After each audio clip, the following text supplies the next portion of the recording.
जिंदगी में इंसान किसी वस्तु की सच्ची कीमत दो अवस्थाओं में ही जान सकता है, या तो वस्तु को पाने से पहले और या वस्तु को खोने के बाद। राधे राधे। शर्मा जी की कहानी चैनल पर आप सबका हार्दिक हार्दिक स्वागत, अभिनंदन। देव ऋषि नारद को इस संसार में और संसार से परे दिव्य लोकों में कुछ अद्भुत करने में बड़ा ही आनंद आता है।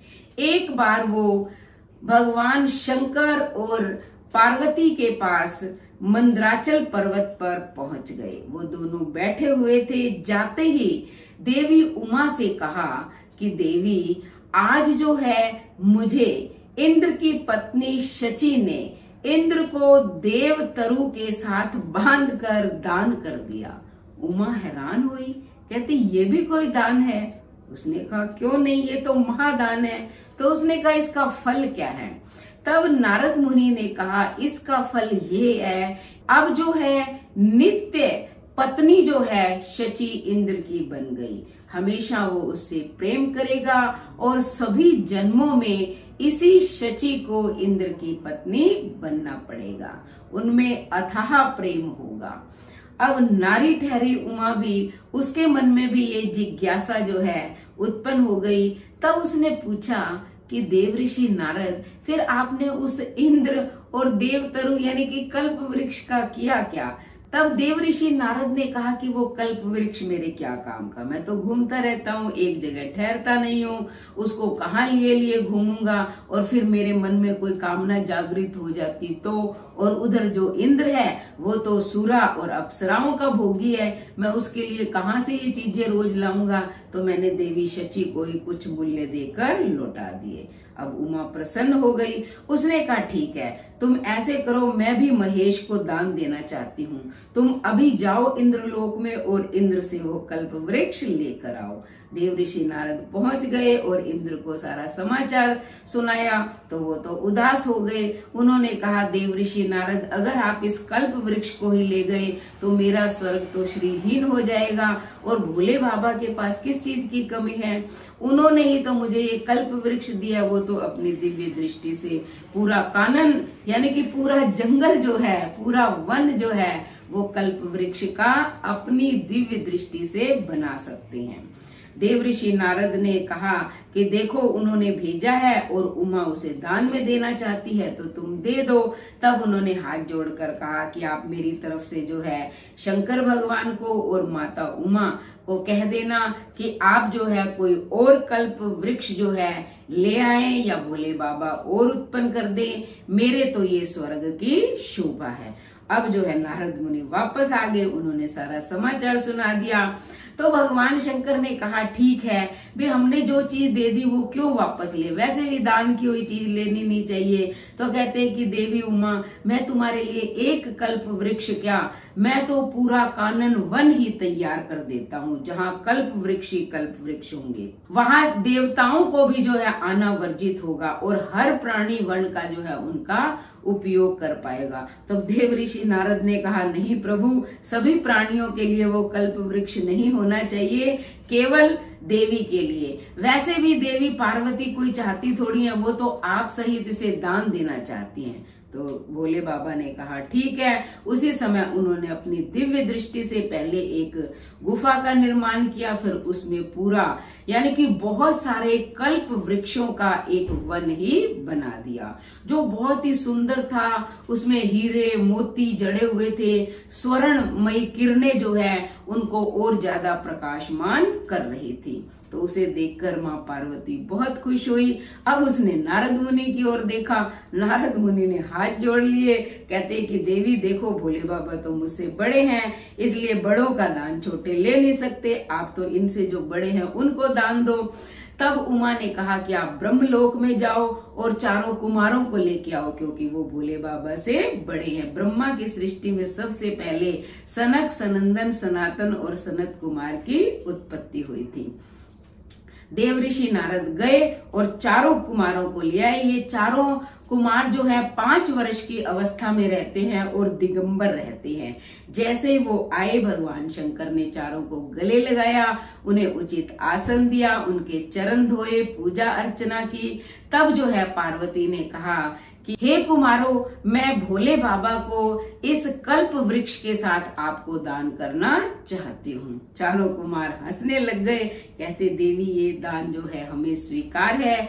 भगवान भोले के चरणों की सेवा कौन नहीं करना चाहता। हर व्यक्ति, ऋषि मुनि, देवी देवता इस प्रसाद को पाकर धन्य हो जाते हैं। कहते हैं कि आप इस महादान को शीघ्र कीजिए। तब जो है देवी पार्वती ने पहले हाथ जोड़कर भोले बाबा को कहा कि आप जो है इस कल्प वृक्ष के पास खड़े हो जाइए। जैसे ही महेश्वर वहां खड़े हुए, पार्वती ने एक कपड़ा लिया और उससे बांध दिया और फिर हाथ में जल लेकर संकल्प किया कि हे कुमारों, मैं उमा सदाशिव के साथ इस कल्प वृक्ष का दान आपको कर रही हूँ, ताकि मुझे नित्य पत्नित्व की प्राप्ति हो, अर्थात भोले बाबा हर जन्म में मेरे ही रहें और हमारा प्रेम सदा ऐसे ही बना रहे। जैसे ही संकल्प किया, वैसे ही सनातन ने अपनी अंजलि में वो जल ले लिया। फिर भोले बाबा को बंधन से मुक्त किया और कहा कि हे महेश्वर, अब आप चलिए, क्योंकि देवी ने आपको दान कर दिया है। अब वो चलने लगे तो उमा रोने लग गई, कहती नहीं, आप मुझे वापस दे के जाओ। तो उसने कहा आपने दान किया और अभी वापस मांग रही हो। तब उन्होंने कहा कि चलो कुछ मूल्य ले लो इनका और मुझे ये कल्प वृक्ष और महेश वापस कर दो। तब कुमारों ने कहा कि जो एक बार ब्राह्मण को दान दे दिया जाता है वो वापस नहीं लिया जाता। इसमें दोनों की ही बुराई होती है और हमारा महत्व भी कम हो जाएगा। हाँ, प्रसाद रूप जो है कुछ देना चाहिए ब्राह्मण को, तो हम जो है ये कल्प वृक्ष तुम्हें देकर जा रहे हैं। उसने कहा नहीं, मैं तो अपने पति के बिना रह ही नहीं सकती। फिर उसने देवऋषि नारद की ओर देखा तो देवऋषि नारद ने कहा सनत कुमारों को कि तुम भोले बाबा का करोगे क्या, इन्हें यहीं कैलाश पर छोड़ दो। तब कुमारों ने कहा आप अजीब बातें कर रहे हैं, हम चारों जो है शिशु अवस्था में हैं। जब हम नग्न अवस्था में चलते हैं तो कोई हमारा मजाक ही नहीं करता, उपहास ही नहीं करता। अब शिव जो है दिगंबर रूप में हमारे आगे आगे चलेंगे, सब इनका उपहास उड़ाएंगे। अब पार्वती तो और ज्यादा रोने लग गई, कहती नहीं, मैंने इसलिए दान नहीं दिया था, आप कुछ भी करो लेकिन मेरे पति को लौटा कर जाओ। अगर तुम ऐसा नहीं करोगे तो मैं अभी प्राण दे दूंगी, मेरे शरीर का त्याग कर दूंगी। कुमारों ने कहा ये कौन सी नई बात है, तुम्हारा तो रोज का ही काम है। पहले भी तुमने दक्ष के यज्ञ में अपने शरीर का त्याग किया था और जन्म और मृत्यु से हम चारों कुमारों को कोई फर्क नहीं पड़ता और महेश्वर को भी कोई फर्क नहीं पड़ता। अब तो पार्वती रोने लगी, उसने चरण पकड़ लिए चारों कुमारों के कि नहीं, आप मेरे पति को लौटा कर जाओ, इसके बदले में जो मांगोगे मैं तुम्हें दूंगी। तब जो है चारों कुमार प्रसन्न हो गए।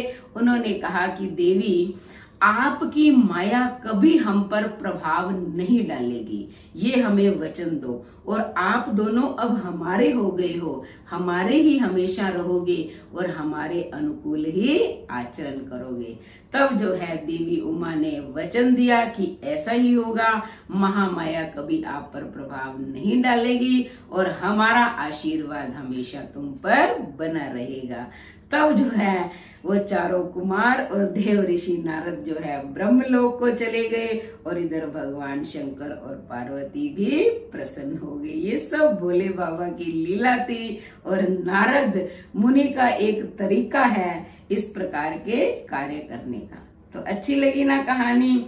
ये मैंने पद्म पुराण से आपको कथा पढ़कर सुनाई है। तो जो भी इस कथा को पढ़ता है उसका यानी कि उन पति पत्नी का आपस में ऐसा ही प्रेम हो जाता है जैसा भोले बाबा और माँ पार्वती का। तो आप इस कथा को सुने, उसके बाद चैनल को सब्सक्राइब करें, लाइक और शेयर करें, कमेंट करें और बेल आइकन के बटन को दबाएं ताकि ऐसी ही धार्मिक कहानियों की वीडियो का नोटिफिकेशन सबसे पहले आपको मिले।